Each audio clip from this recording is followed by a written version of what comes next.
बिहार में एनडीए की तरफ से एक भी सीट नहीं मिलने से नाराज पशुपति पारस ने मोदी कैबिनेट से इस्तीफा दे दिया। दरअसल पशुपति पारस हाजीपुर सीट से चुनाव लड़ना चाहते थे, लेकिन बीजेपी ने ये सीट चिराग पासवान को दे दी। बीजेपी पशुपति पारस को समस्तीपुर सीट दे रही थी, जबकि पशुपति पारस हाजीपुर सीट से ही चुनाव लड़ने पर अड़े थे।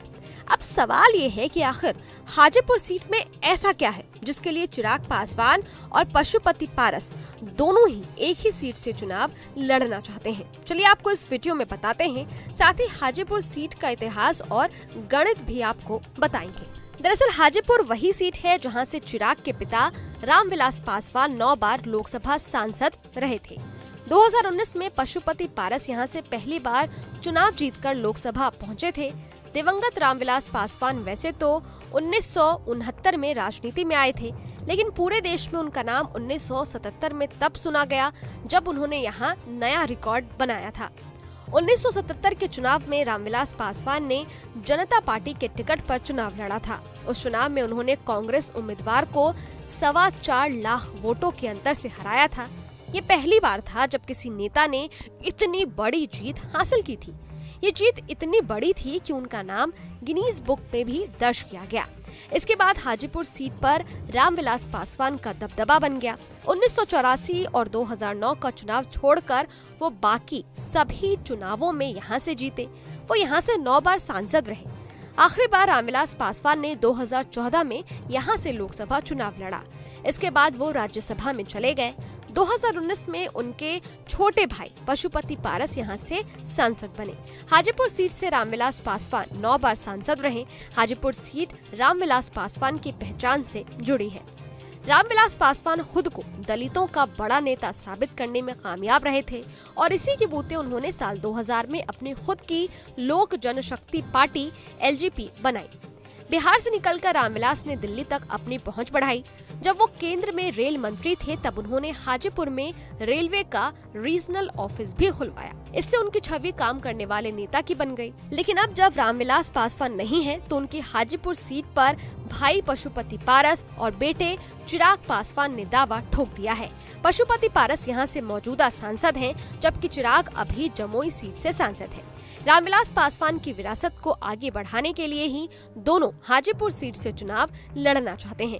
हालांकि एलजेपी में टूट के बाद चिराग अकेले पड़ गए थे। पशुपति पारस को दलित वोटों से उम्मीद थी, लेकिन चिराग ने फिर जन आशीर्वाद यात्रा निकाली। उनकी यात्रा को अच्छा समर्थन मिला। यात्रा के दौरान चिराग ने खुद को अपने पिता रामविलास पासवान का असली राजनीतिक उत्तराधिकारी बताया, जबकि पार्टी तोड़ने वालों को विश्वासघाती बताया। इतना ही नहीं, चिराग भले ही एनडीए में नहीं थे, लेकिन उन्होंने कभी बीजेपी पर बड़े हमले नहीं किए। उन्होंने खुद को पीएम मोदी का हनुमान भी बताया।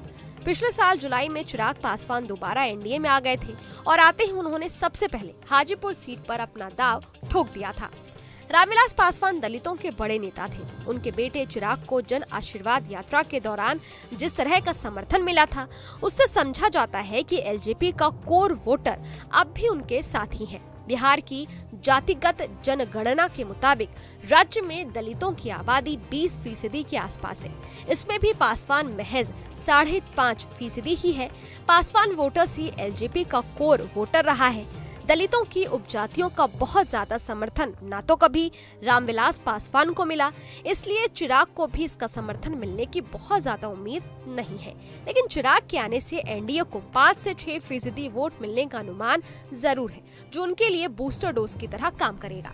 इसके अलावा चिराग पासवान ने साल 2020 के बिहार विधानसभा में लोक जनशक्ति पार्टी को बिना किसी गठबंधन के चुनाव मैदान में उतारा था। उन चुनावों में पार्टी को केवल एक सीट पर जीत मिली थी, लेकिन करीब 7% वोट मिले थे। पार्टी में टूट के बाद से चिराग पासवान के गुट ने साल 2021 के अंत में बिहार में 2 सीटों पर विधानसभा उपचुनाव लड़ा था। इन दोनों सीटों पर पार्टी ने अपने उम्मीदवारों को बतौर निर्दलीय चुनाव मैदान में उतारा था और उन्हें करीब 6% वोट मिले थे।